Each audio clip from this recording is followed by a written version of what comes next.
Hello दोस्तों, good afternoon. कैसे हो? आयंस स्टडी में आपका स्वागत है। मैं पाटिल मैम। हम पढ़ रहे हैं हिस्ट्री, जो कि छात्र और अधीक्षक के लिए बहुत महत्वपूर्ण है। तो हमने कल जहांगीर को थोड़ा समझ लिया था, पढ़ लिया था। अब पढ़ेंगे दोस्तों जहांगीर। जहांगीर हम पढ़ रहे थे कल, थोड़ा पढ़ भी लिया था जहांगीर। और क्लास को आधे में छोड़ के मत जाइए कभी भी, चाहे कितनी भी ज्यादा बड़ी क्लास क्यों ना हो। क्लास को पूरा समझिए, पढ़िए, पूरा वीडियो देखिए, जब भी आपको क्लास पूरा समझ में आएगा। अन्यथा कोई क्लास मेरी क्या पढ़ा है क्या नहीं पढ़ा है कुछ समझ में नहीं आएगा जब तक कि आप पूरा क्लास नहीं देखोगे। क्योंकि आधे में छोड़ के जाओगे, स्किप कर दोगे तो आपको एक भी समझ में नहीं आएगा। तो हमने कल थोड़ा सा पढ़ लिया था जहांगीर। क्या क्या रहता शासनकाल इसका?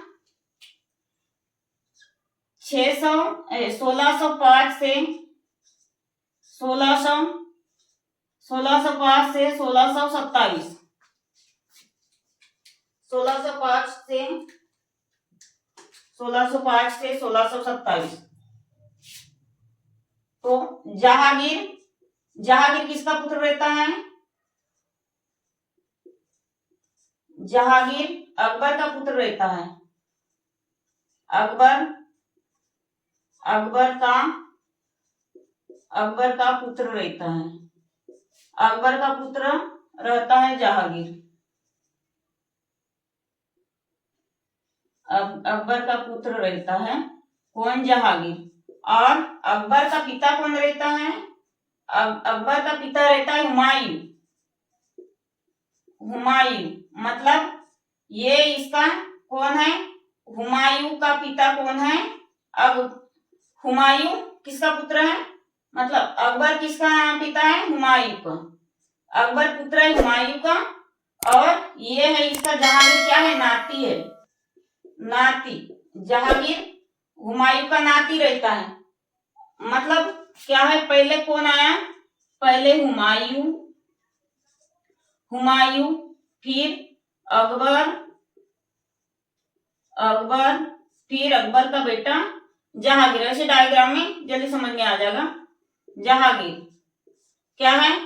हुमायूं का पुत्र बाबर का पुत्र जहांगीर। इतनी बात आ गई समझ में। और जहांगीर के फिर 4 बेटे रहते हैं, अपन आगे पढ़ेंगे। जहांगीर के बेटे कौन से रहते हैं? खुसरो, पहला खुसरो, दूसरा रहता है खुर्रम,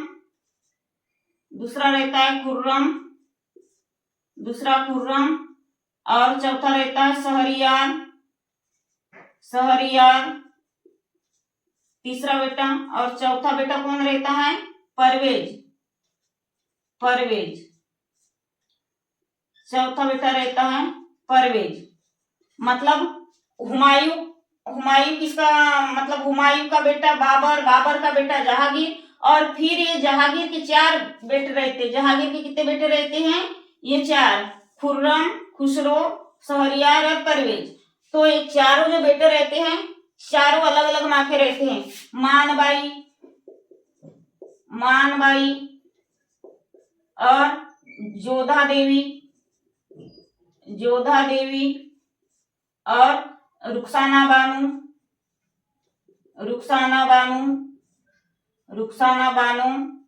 और ये है सलमा बानो। क्या है? ये भी बहुत पूछता है कौन किसका बेटा है, कौन किसकी माँ है, इसलिए हम थोड़ा समझा रहे हैं इसकी फैमिली कैसी बनी, क्या है। हुमायूं का पुत्र अकबर का पुत्र जहांगीर। और फिर जहांगीर के 4 पुत्र रहते। कौन कौन रहते? खुसरो, खुर्रम, शहरयार, परवेज। तो क्या है? खुसरो किससे होता है? खुसरो किसका बेटा है? मानबाई से खुसरो होता है। और खुर्रम होता है जोधा देवी से। और शहरयार होता है रुखसाना बानो से। और परवेज होता है सलमा बानो से। अब अपन इसके बारे में थोड़ा पढ़ेंगे। तो कल भी हम इसके बारे में पढ़ लिए थे, अभी थोड़ा समझ जाएंगे। कल का थोड़ा कर लेते हैं रिपीट एक बार, तभी आप लोगों को समझ में आएगा। हम पढ़ रहे हैं हॉस्टल अधीक्षक के लिए हिस्ट्री में अपन पढ़ रहे हैं। टॉपिक था जहांगीर। तो जहांगीर के पापा कौन रहते? पिता और अकबर का बेटा जहांगीर। तो जहांगीर क्या करता है, एक महल में रहता है, महल में इसका जन्म होता है जहांगीर का। तो जहांगीर क्या है, अनारकली के प्यार में पागल रहता है। 24 घंटे में से 18 से 22 घंटे पूरा अनारकली के पीछे ही लगा रहता, ना कोई काम करना, ना धाम करना, ना कुछ करना। अब ये रोज देख देख कर अकबर को आता है गुस्सा। अकबर भेजता है अपने सैनिकों को कि जाओ, कहीं जहांगीर मिले तो आप उसे, जहांगीर को फौरन लाओ, मैं उसे कैद करके रखूंगा, उसको बाहर ही नहीं निकलने देता। तो उसके सैनिक जाते हैं चारों तरफ, यहाँ वहां, कहीं महल में, कोई राजमहल, कोई कहीं, कोई मस्जिद में, कोई महल में, कहीं कहीं ढूंढते, जहांगीर कहीं पे नहीं मिला। तो फिर अकबर को गुस्सा आता है कि अचानक मेरा बेटा इसके प्यार में कैसा पागल हो गया कि इसके पीछे जाता है, अनारकली के पीछे। तो अकबर करता है अनारकली को फोन। अब पहले के जमाने में तो फोन नहीं था, लेकिन हम एक कहानी के जैसे समझा रहे ताकि आपको जल्दी समझ में आए। अकबर किसको फोन करता है, अनारकली को। क्या बोलता है, हेलो अनारकली, आप कहाँ पे हो, जल्दी मेरे से मिलने आ, मुझे आपसे मिलना है। अनारकली खुश हो जाती है कि जहांगीर के पिता का फोन आया है, कोई महत्वपूर्ण ही काम होगा। अनारकली बेचारी जाती है खुशी खुशी। तो अकबर को तो गुस्सा रहती है क्योंकि वो क्या सोचता है कि मेरे बेटे को अपने वश में कर डाली, अगर 24 घंटे वश में कर डाली और 24 घंटे अपने पीछे पीछे घुमा रही है। अब अकबर तो रहता है गुस्से वाला, अकबर तो उसके नाम से एकदम चिढ़ता है। बुलाया अकबर ने, किसको बुलाया, अनारकली को। अनारकली को इतना भला बुरा सुनाता है, इतना भला बुरा सुनाता है कि बेचारी अनारकली आगरा में जाके आत्महत्या कर लेती है। क्यों आत्महत्या कर लेती है, क्योंकि अकबर ने उसे कहीं का नहीं छोड़ा, इतने बुरी तरीके से अपमानित किया, बुरा भला सुना के, ताकि वो जी ही ना सके सर उठा के। तो क्या करती है अनारकली बेचारी, अपनी जान दे देती है। अब कुछ दिन बाद, अब 2-4 दिन के बाद में जहांगीर को पता चलता है। क्या पता चलता है, जहांगीर को क्या पता चलता है, जहांगीर को पता चलता है, मालूम पड़ता है कि अनारकली ने तो जान दे दी। अनारकली ने आत्महत्या कर ली। इसकी खबर लग जाती है किसको, जहांगीर को। आत्महत्या कर ली। किसके लिए कर ली, जहांगीर के लिए आत्महत्या कर ली।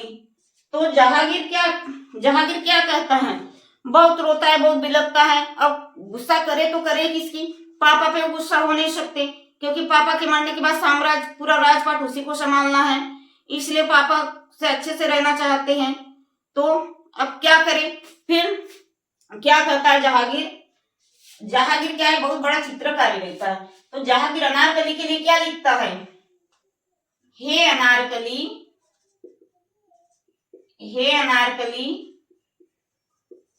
यदि तुम मरने के पहले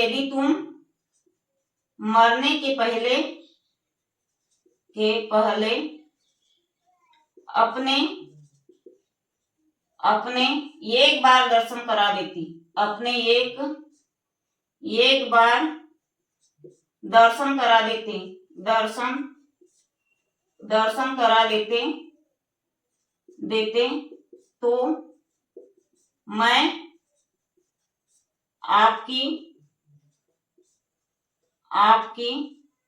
चित्रकला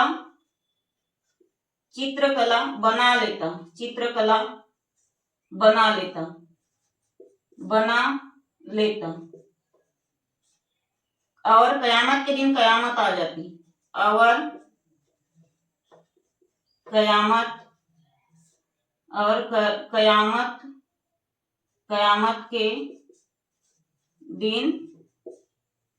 के दिन कयामत आ जाती, ऐसा किसको कहता है, अनारकली मर जाती है, कयामत के दिन कयामत आ जाती, अनारकली मर जाती है। तो उसको पछतावा होता है। पहले के टाइम में फोन कुछ नहीं था, नहीं तो मोबाइल में फोटो खींच के रखता। अब अनारकली की फोटो उसके मन से हट गई। मतलब वो कहता है, हे प्रियदर्शी, यदि आप मरने के पहले मुझे एक बार अपने शकल दिखा जाते तो मैं तुम्हारे बिल्कुल सेम टू सेम एक स्टैच्यू खड़ा कर देता, एक तस्वीर बना देता, क्योंकि जहांगीर बहुत ही बड़ा फेमस चित्रकारी था। जहांगीर यदि किसी को अपना सामने खड़ा हुआ देख लेता था, उसको same to same photo copy कर लेता था। चित्रकला का इतना शौकीन था, उसको चित्रकला बनाने का बड़ा शौक था। तो जहांगीर क्या कहता है, हे प्रियदर्शी, आप आत्महत्या करने के पहले, मरने के पहले एक बार मुझे अपनी झलक दिखा जाती तो मैं तुम्हारी बिल्कुल सेम टू सेम स्टैचू बना देता। कम से कम स्टैचू देखकर मैं तुम्हें याद किया करता, तो जिससे क्या है, कयामत के दिन कयामत आ जाती। मतलब उससे क्या है, और भी ज्यादा लोगों को प्रॉब्लम होती। कयामत के दिन कयामत आ जाती, यानी अपने दिलों में हम तुम्हें हमेशा जिंदा रखे रहते। ये कोटेशन बोलता है, हे प्रियदर्शी, तुम मरने के पहले मुझे एक बार अपनी शक्ल दिखा जाती तो कयामत के दिन कयामत आ जाती। अब दोस्तों, मैं जो पढ़ा रही हूँ, समझा रही हूँ, समझ में आता है या नहीं, आप प्लीज कमेंट से कर लीजिए। और क्या है, इतना स्क्रीनशॉट कर लो।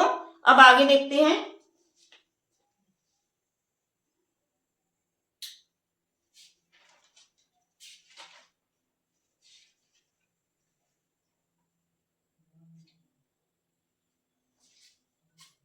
हो गया। यदि समझ में नहीं आती हो आपको मेरी कोई क्लास, तो कोई टॉपिक समझ में नहीं आती हो तो आप कमेंट से कर सकते हो, मैं दूसरे दिन अच्छे से समझा सकती हूँ उसी टॉपिक को। लेकिन प्लीज मेरे चैनल को थोड़ा सब्सक्राइब करिएगा और चैनल को आगे बढ़ा दीजिए, शेयर वेयर करिए। ज्यादा नहीं तो एक दिन में 4 से 5 ही, 2-3 ही लोगों को करिए।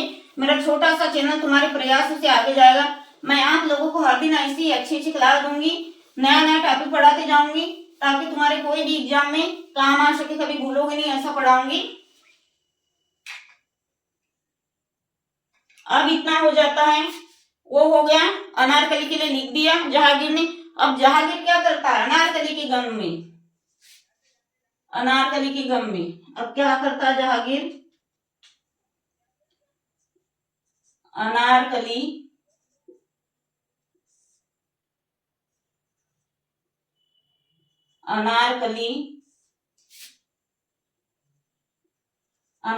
के गम में जहांगीर क्या करता है। अब अनारकली को जहांगीर भुला नहीं पा रहा है, भूलने की भी कोशिश करे तो अनारकली दिल से, मन से नहीं उतर रही है। इस चक्कर में क्या करता है जहांगीर, अनारकली को भूलने के चक्कर में जहांगीर 27 शादी करता है। 27 शादी करता है। अनारकली को भूलने के चक्कर में 27 शादी करता है। कितनी शादी, 27 शादी करता है। किस किस से करता है अपन लिखेंगे। पहली तो रहती है मानबाई, और दूसरी रहती है जोधा देवी, और तीसरी रहती है रुखसाना बानो, और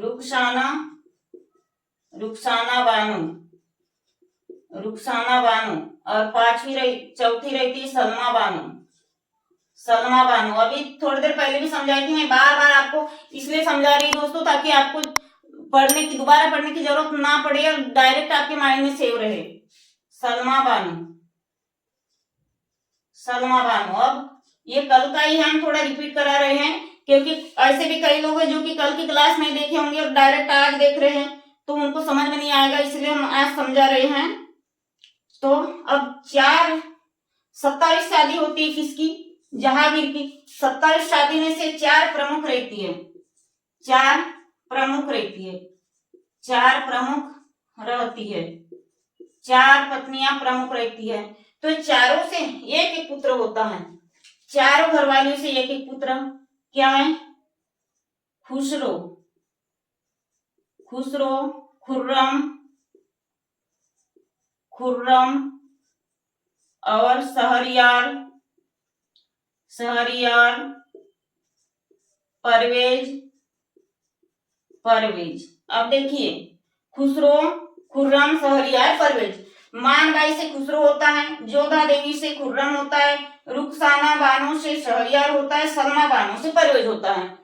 आगे इतनी बात समझ में, मतलब 4 पत्नियों के 4 बच्चे हो जाते हैं। अब क्या करता है मानबाई, क्या है, ये बहुत शराबी रहता है। कौन शराबी रहता है, जहांगीर अपने दादाजी पे जाता है। जेनेटिक आते हैं ना, हम लोगों में भी जेनेटिक गुण आते हैं, वैसे ही हुमायूं कैसा रहता है, 7 दिन में 7 रंग के कपड़े पहनता है ज्योतिषी के आधार पर। हुमायूं के भी गुण थोड़ा अलग ही रहते हैं ना, हुमायूं की सोच विचार गुण पहनावा सब अलग ही रहता है। तो हुमायूं भी क्या है, ज्योतिषी के आधार पर 7 दिन में 7 रंग के कपड़े पहनता है। और हुमायूं भी गाजा पान हुक्की क्या क्या बोलते हैं शराब वराब पीते रहता है 24 घंटे।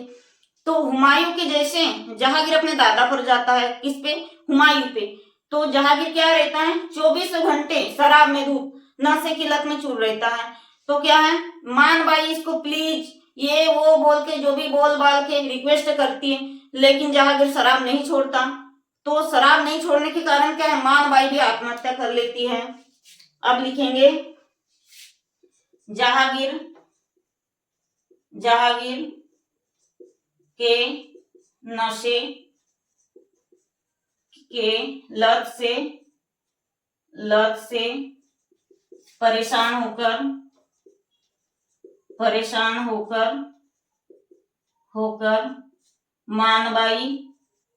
मानबाई भी आत्महत्या कर लेती है।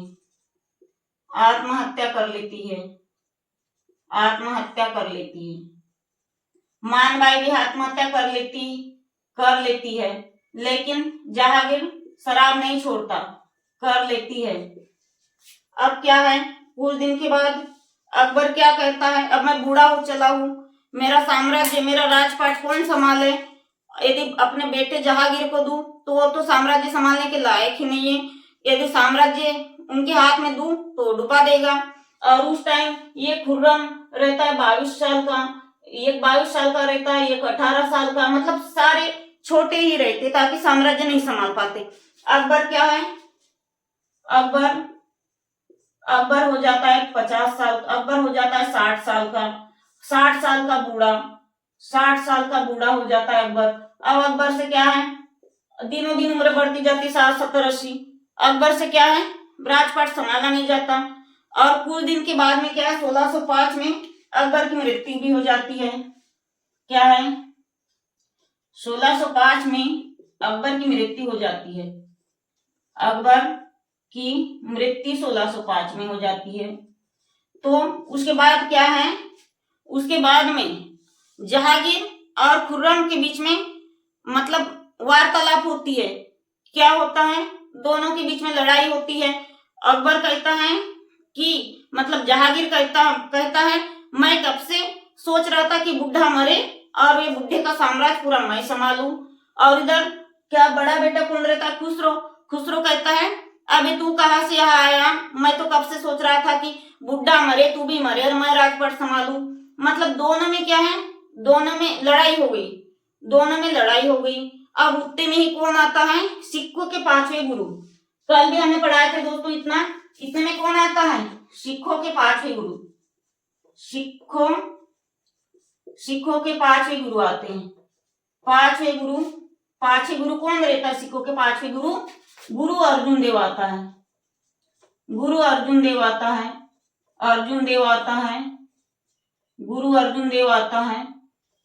सिखों के 5वें गुरु अर्जुन देव आता है। सिखों के 5वें गुरु अर्जुन देव आता है। दोनों में अपने अपने साम्राज्य के लिए लड़ाई होती है।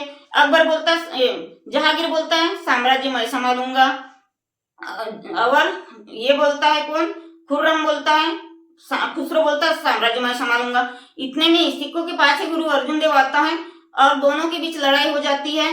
तो सिखों के 5वें गुरु किसकी तरफ से, खुसरो के तरफ से लड़ाई लड़ता है। लेकिन फिर भी 1622 में क्या है, 1622 में खुसरो की मृत्यु हो जाती है।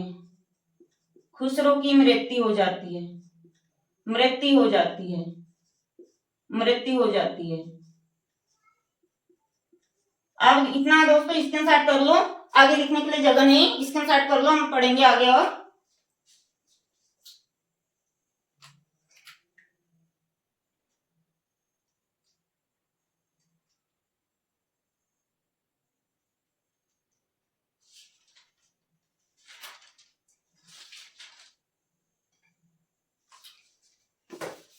चैनल को दोस्तों सब्सक्राइब जरूर करिएगा, और भी नेक्स्ट वीडियो आएगा तुम्हारे मोबाइल में। और मन लगा के मेरा टॉपिक समझिए ध्यान से, तो ही समझ में आएगा। क्या है, खुसरो की मृत्यु हो जाती है, उसके बाद में नूरजहां आती है। क्या है, देखो खुसरो की मृत्यु हो जाती है, उसके बाद में नूरजहां आती है। नूरजहां यानी कौन है, शेर ये आलम एक शासक रहता है, तो वहां पे शासक करते रहता है।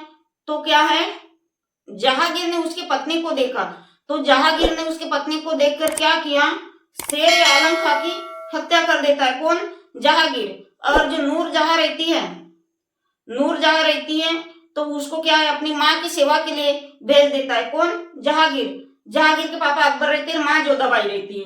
तो नूरजहां को क्या है, अपने माँ को, जिसका नाम मतलब रूम, जोधाबाई के पास किसको भेजता है, रुखसाना बेगम को, नहीं नूर बेगम को। तो नूर बेगम क्या करती है, मस्त उसके हाथ पैर दबाती है, किसके, जहांगीर के माता जोधाबाई के। तो क्या है, फिर कुछ दिन के बाद जाता है जहांगीर अपने माँ से मिलने। तो जहांगीर पूछता है, माँ आपकी सेवा कौन कर रहे हैं, आपके हाथ पैर वो दबा रहे हो, कौन है। अब नूरजहां बहुत सुंदर रहती है, तो नूर उसकी माँ क्या करती है, तुम्हें याद नहीं है, तुम्ही ने तो लाकर दिए हो मेरी सेवा के लिए। जहांगीर देखता है, अरे तो नूरजहां है, उसका नाम नूर ही रखता है, तो क्या है, उसी से शादी कर लेता है। तब कहीं जाके अनारकली का सदमा जहांगीर से दूर होता है, और फिर क्या है, नूरजहां से शादी करता है, उसका नाम नूरी रखता है। 28वीं शादी किससे करता है, जहांगीर नूरजहां से। तो नूरजहां क्या करती है, नूरजहां क्या करती है, 1622 से लेके 1627 तक पूरा शासन कर लेती है। 1622 से 1627 तक नूरजहां क्या करते हैं, 1622 से लेकर 1627 तक शासन करती है। क्या है, अब नूरजहां का तो पता रहता है कि जहांगीर तो नशे में चूर रहता है, उसको कोई होश वोश रहता नहीं। तो क्या है, अपने भाई को भी बुला लेती है, भाई को बुलाती है, और अपने माता असमत बेगम, नूरजहां की माता कौन है, असमत बेगम, असमत बेगम को भी बुला लेती है, असमत बेगम। और क्या है, पूरा राजपाट अपन संभालती है, असमत बेगम को बुलाती है, राजपाट अपन संभालती है। और जहांगीर को ऐसा कर लेती है, सिर्फ वो एक स्टूची के जैसे रहता है घर में, ना कोई काम करने देती, ना साम्राज्य संभालने देती। और क्या, उधर खुसरो उसके बेटे की मौत हो गई, और इधर क्या करती है, असमत बेगम जो रहती है, आपको पता होगा, असमत बेगम गुलाबों के फूल से इत्र निकालने का काम करती थी। तो इधर इसने अपने भाई को, पिता को, माँ को बुला ली, किसने, नूरजहां ने। और क्योंकि जहांगीर को तो ऐसा बना दी थी कि कहीं एक ही जगह पे बैठा रहे, नशे की चूर में उसका दिमाग काम करना बंद कर दिया था, इसका फायदा नूरजहां ने उठा ली। तो नूरजहां क्या करती है, सहारे, फिर क्या करती है, असमत बेगम क्या है, गुलाबों से इत्र बनाने की, असमत बेगम गुलाबों से इत्र बनाने की कला सीखती है, गुलाबों से इत्र बनाती है, इत्र बनाती है, इत्र बनाती है। और जो इसके भाई की बेटी रहती है, इसके भाई की बेटी के अंदर रहती लाडली बानो, इसके भाई की बेटी रहती। और क्या है, असमत बानो ये एक विधवा रहती है, किसकी विधवा, नूरजहां किसकी विधवा रहती है, नूरजहां विधवा रहती है, किसकी पत्नी रहती है विधवा, शेर ये आलम की विधवा रहती है। तो मतलब जब शादी होती है, तो क्या है, शेर ये आलम और ये क्या है, पति पत्नी है, तो इसकी हत्या जहांगीर ने कर दी। ये क्या है, पति है इसका, शेर ये आलम कौन है, इसका पति नूरजहां का। तो उसी टाइम इनको एक पुत्री की प्राप्ति होती थी, उसका नाम क्या रहता है, लाडली बानो, रहता है इसका नाम, लाडली बानो। मतलब ये इसकी पुत्री है, और इसकी, ये दोनों माता पिता है। और क्या है, जहांगीर ने इसकी हत्या कर डाला, उसके बाद ही क्या है, नूरजहां से शादी की, किसने, जहांगीर ने। इतनी बात आगे समझ में। तो इसके पहले वाली पति से कौन जन्म लेता है, लड़की, लाडली बानो का जन्म होता है। तो उस लाडली बानो की शादी किससे कराती है, खुर्रम से, परवेश से कराती, शहरयार से। क्योंकि परवेश तो कुछ काम के लायक ही नहीं रहता, वो एकदम से ना साम्राज्य संभाल सकता ना शादी कर सकता, वो थोड़ा मंद बुद्धि का रहता परवेश, इसीलिए शहरयार से होती है। और खुसरो तो मर गया और खुर्रम रहता है जेल में, खुर्रम रहता है जेल में। बहुत ही दिमाग से खेल चली है इसने, बहुत ही दिमाग से चाल चली किसने, नूरजहां ने। मतलब किसके कारण फायदा उठाया उसने, जहांगीर के ज्यादा शराबी लत के कारण, शराबी लतों के कारण क्या है, नूरजहां ने फायदा उठाई। अपने माँ को बुला ली, भाई को बुला ली, माता असमत बेगम को बुला ली, तो क्या है, क्या कराती, उसी की बेटी नूरजहां की बेटी रहती है कौन, लाडली बानो। तो लाडली बानो की शादी किससे करा देती है, शहरयार से, शहरयार से शादी करा देती है। इतना आ गया समझ में। और जहांगीर क्या है, नशे में तो खुद चूर रहता है जहांगीर, जहांगीर क्या है,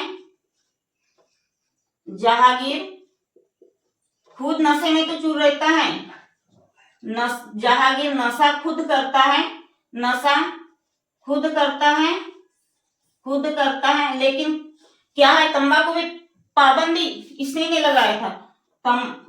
खुद नशा करता है और तंबाकू पर पाबंदी लगाता है, और तंबाकू तंबाकू पर पाबंदी लगाया, तंबाकू पर पाबंदी लगाया, पाबंदी लगाया, तंबाकू पर पाबंदी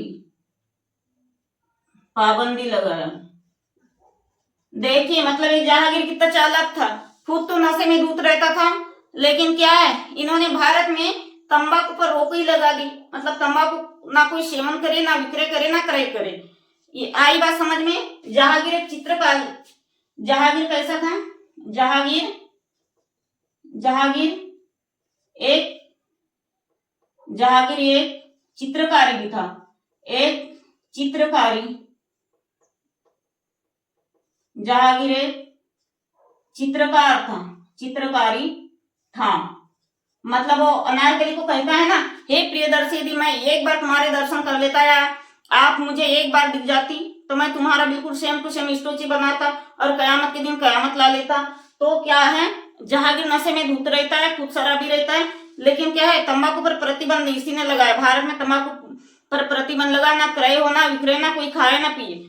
आगे बात समझ में। जहांगीर चित्रकला रहता है। और जो अपन भारत में या और भी अन्य देशों में जो अपन राखी का त्योहार मनाते, हम अपने भाई को राखी बांधते, तो राखी रक्षाबंधन का त्योहार भी इसी ने लागू किया था। लिखेंगे मेन हेडिंग, मतलब बड़े अक्षर में लिखेंगे, क्या है, रक्षाबंधन का त्योहार, रक्षाबंधन का त्योहार किसने लाया था, जहांगीर ने। रक्षाबंधन का त्योहार जहांगीर ने लाया था। आगे बात समझ में।